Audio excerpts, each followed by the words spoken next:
오늘 시편 140편 말씀을 읽었습니다. 1절 위에 보면 또 다윗의 시라고 분명하게 저자가 적혀 있는데요. 자, 우리가 이 다윗의 시편을 이해하기 위해서 이렇게 비유해 보겠습니다. 여러분 최근에 시나 수필 이런 거 읽어보신 적 있으십니까? 요즘 성경 외에는 잘 안 읽으시죠, 그죠? 예, 수필 같은 걸 제가 최근에 읽은 적이 있는데요. 읽으면 솔직히 이제 이 사람이 무슨 말하는지 모를 때가 있습니다. 한글인데 이게 느껴지지 않는 거죠. 그래서 이제 다시 앞으로 가서 지연이 속에 있잖아요. 봅니다. 몇 년도생, 몇 년부터 몇 년까지 살았다. 이 사람의 고향이 어디다, 어디 출신이다, 또 이 수필을 쓸 때 어디서 썼다. 그리고 이 사람이 어떤 형편에서를 쭉 봅니다. 그걸 잘 생각하면서 다시 읽어봐야 돼요. 그러면 왜 이런 말을 하는지를 알 수가 있어요. 무슨 뜻인지 아시겠죠? 성경도 똑같은 겁니다. 그러니까 다윗의 시구나 이렇게 읽으면 몰라요. 방법이 없습니다. 그 깊은 뜻을 절대 알 수가 없어요. 그래서 여러분 사무엘 상하에 나오는 그 다윗의 인생을 생각해 봐야 됩니다. 다윗이 골리앗을 딱 죽이고 나서 죽을 때까지 다윗의 삶은 어땠죠? 직사하게 고생했습니다. 차라리 양치고 있을 때 훨씬 편했지. 골리앗 죽이고 나서요, 미친 듯이 바쁜 삶을 살았습니다. 또 대부분의 그 삶은요, 동족이 자기를 죽이려 해서 도망다니는 삶이었다니까요. 살아남기 위해서 미친 척까지 했던 사람이 다윗입니다. 왜요? 하나님께서 분명히 사울에게 기름 부으시고, 그러면 그 다음에 다윗에게 기름 부으신 걸 사람들이 다 알아요. 그런데 사울과 사울의 지파가 인정하지 않는 거죠. 다윗을 죽이려고 얼마나 노력했는지 모릅니다. 도망자의 삶을 살았죠. 그 가운데에 지어진 대부분의 신앙 고백이 다윗의 시편이에요. 그러니까 그 형편을 알고 읽으면 여기 나오는 이 놈들이 어떤 놈인지 알게 되는 거죠. 물론 블레셋과 전투도 있었고 또 모압이나 암몬 전투도 있었어요. 그러니까 이방 족속도 겹치긴 하지만 그러나 대부분은 동족의 위험인 겁니다. 자, 1절을 보시면 여호와여 악인에게서 나를 건지시며 포악한 자 중에서 나를 보존하소서.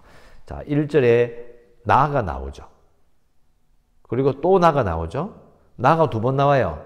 그런데 7절까지 이 나라는 말이 거의 9번 나옵니다. 나의 하나님, 나의 하나님. 그죠? 보세요. 6절 보십시오. 내가 여호와께 말하기를 주는 나의 하나님이시오며 이렇게 기도하는 거예요. 저도 어릴 때 이 기도 제목을 이 구절을 가지고 기도 많이 했었는데요. 나의 하나님이라고 지금 절박하게 외치는 거예요. 참 멋진 기도문이죠. 나의 하나님. 멋지지 않습니까? 자, 그런데 다윗은 무엇을 근거로 나의 하나님이라고 하는 건가요? 하나님 나타나서 다윗아, 내가 네 하나님이다. 이렇게 말했을까요? 아니에요. 그게 아니고 다윗이 하나님과 맺었던 종주권 조약에 있어서 당사자라고 자기가 고백했기 때문에요. 자기가 당사자야. 그러니까 하나님과 자기 사이가 하나님이 자기 왕이시고 자기는 그의 백성이며 그의 신하인 거예요. 그걸 근거로 하나님 나를 건져줬어 이렇게 말할 수 있는 거예요. 이 말은 뒤집어 이야기하면요, 다윗이 믿음이 강한 게 아니에요. 무슨 말이냐면 근거 없이 막 믿음을 가지고 할 수 있다 이러면 뭐라고 그러죠? 미친 겁니다. 근거가 없는데.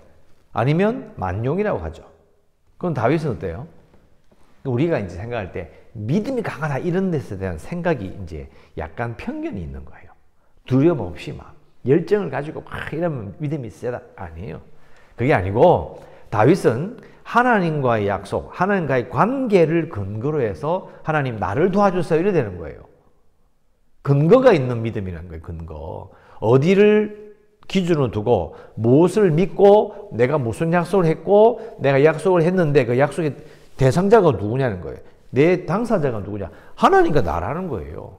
그래서 이걸 이야기하는. 또 그냥 막연하게 체험이 있었어. 그게 아니고 신명기 조약이 있잖아요. 이스라엘 백성들은 벌써 이 다윗 때만 이야기해도요, 얼마나 오랜 시간이 지났는데요. 400년 넘게 지나요. 500년 넘게 지나요. 지나오면서 어떻게 돼요? 그게 끊이지 않고 전해 내려오는 거죠. 그것을 옛날에 우리 할아버지가 그때 그랬다 하던데 이런 기도원식이 아니고 그걸 자기와 하나님의 약속을 믿은 자가 바로 다윗인 거예요. 그래서 나의 하나님인 거죠. 제가 지금 계속 신명기 이야기를 하는데 이걸 잘 이해하고 보면요. 아까 그 수필이나 시의 배경을 쭉 읽어본다 그랬잖아요. 그러면 그 시가 다르게 보여요. 똑같은 거예요. 어떤 일이 있는지, 다윗이 무엇을 근거로 나의 하나님인지를 이해하면 돼요. 그러면 왜 악인인지를 알 수가 있고 왜 포악한 자에서 나를 건지소서라고 이렇게 강하게 하나님께 기도할 수 있는지, 하나님 약속을 지키소서 이런 말인 거예요. 나의 왕이시니까 하나님, 내가 하나님 백성 아닙니까? 나를 지켜주소서. 이렇게 기도할 수 있는 거죠. 이게 우리가 왜 하나님 앞에 강하게 기도하고 아니면 절박하게 기도하고 확실하게 기도 못하느냐? 모르는 거예요. 그러니까 조금 편하면 싹 이자쁘고 어려움 막 매달리는 것처럼 보이지만 실제적으로는 내 마음에 평안이 없는 거예요. 왜 평안이 있느냐? 왜 매달릴 수 있느냐? 하나님과 나의 관계가 뭔지를 정확하게 아는 데서 오는 겁니다. 다윗은 바로 그런 부분에서 탁월한 고백을 가지고 있는 거죠. 그래서 1절부터 7절까지 계속해서 나의 하나님으로, 하나님과 자신의 관계가 어떤 관계인지 정확하게 그걸 이야기하고 있고, 다윗은 신명기의 전통 가운데, 그 고백 가운데 다윗은 살아가고 있다. 제가 이렇게 정리 한번 해보고요. 그 다음에 8절, 여호와여 악인의 소원을 허락하지 마시며 그의 악한 꾀를 이루지 못하게 하소서. 그들이 스스로 높일까 하나이다. 왜 스스로 높일까요? 이것은 이제 다윗의 그 도망자 시절 사울과 그 지파들, 그 부하들이 이렇게 잡으러 왔던 그때를 생각해 보면 다윗이 도망 다녔던 세월이 생각보다 길었거든요. 얼마나 힘들었을까요? 그러면 반대편에 있는 사울과 사울 지파 그 부하들은 뭐라고 이야기했을까요? 하나님이 다윗을 버리셨다. 그렇게 이야기 안 했을까요?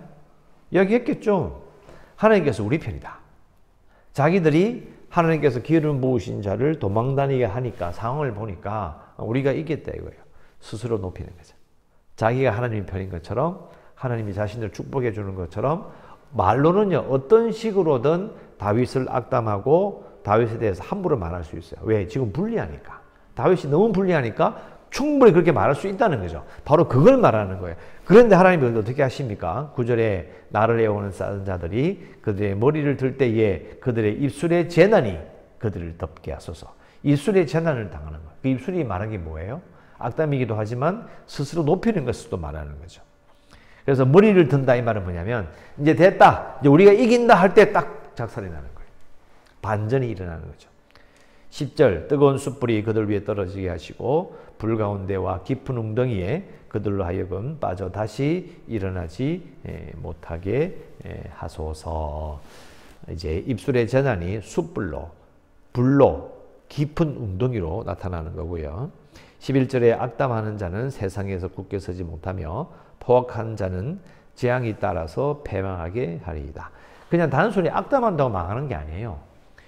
다윗을 악담하는 거죠, 대상이. 그런데 그 악담하는 대상이 다윗인데 다윗과 연결된 분이 누구예요? 하나님이잖아요. 그러니까 하나님을 대적하게 되는 거예요. 그래서 망하게 되는 거예요. 정확하게 그렇게 되는 거죠. 그리고 12절 내가 알거니와 여호와는 고난당하는 자를 변호해 주시며 궁핍한 자에게 정의를 베푸신다. 왜요? 왜 변호해 주시죠? 왜 정의를 베풉니까?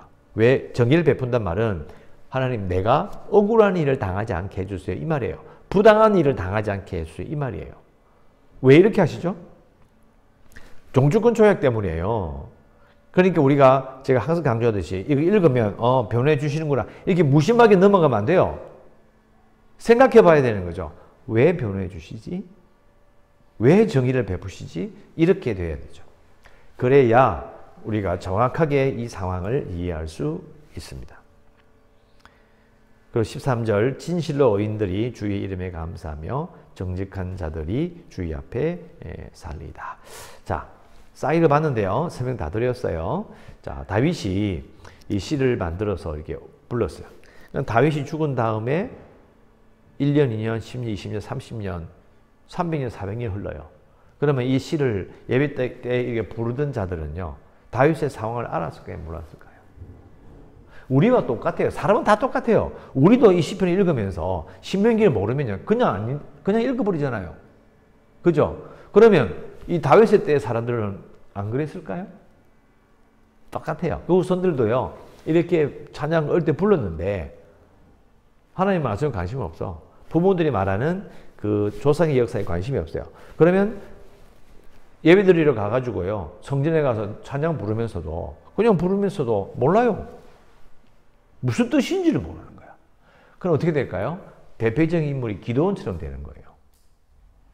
이거 금요기도 계속 하고, 금요기 들어보셨죠? 들어보시면 기도원이 뭐라고 이야기해요? 옛날 우리 조상들이 말할 때 하나님이 기적을 일으킨다며요. 그러니까 왜 기적을 일으켰는지, 뭘 위해 했는지, 어떤 일이 있었는지 몰라요. 그 다윗의 이 시편을 읽었던 이스라엘 백성들의 후손들 그리고 그 유대인들이 왜 하나님을 떠나게 되느냐? 모르는 거예요. 우리도 그럴 수 있는 거예요. 이거 언제든지 펴서 읽으면 하나님 말씀 알고, 아니에요. 신명기와 연결시켜 읽어봐야 돼요. 그래야 시편까지도 왜 이런 말을 하는지를 이해할 수 있고, 심지어는 시간 지나면 예수님의 말씀, 주일날 말씀드렸죠. 예수님 왜 내가 생명의 떡이라고 말씀하시니까, 왜 음료수로 말씀하시니까, 전부 구약의 배경이 있는 거예요.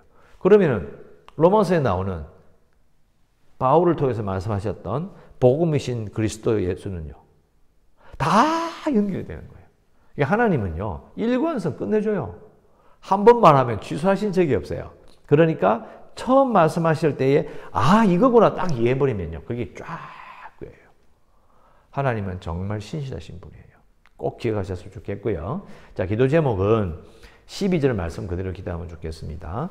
오늘도 예수 그리스도를, 우리는 신약 백성이니까 예수 그리스도를 왕으로 고백하며 시작하겠습니다. 네, 기도합시다. 예수 그리스도를 왕으로 고백하며 시작합니다.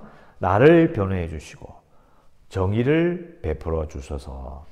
12절 그대로 기도하면 되겠습니다. 오늘도 예수님을 왕으로 고백하며 시작합니다. 나를 변호해 주시고 정의를 베풀어 주소서. 이렇게 기도하시고요.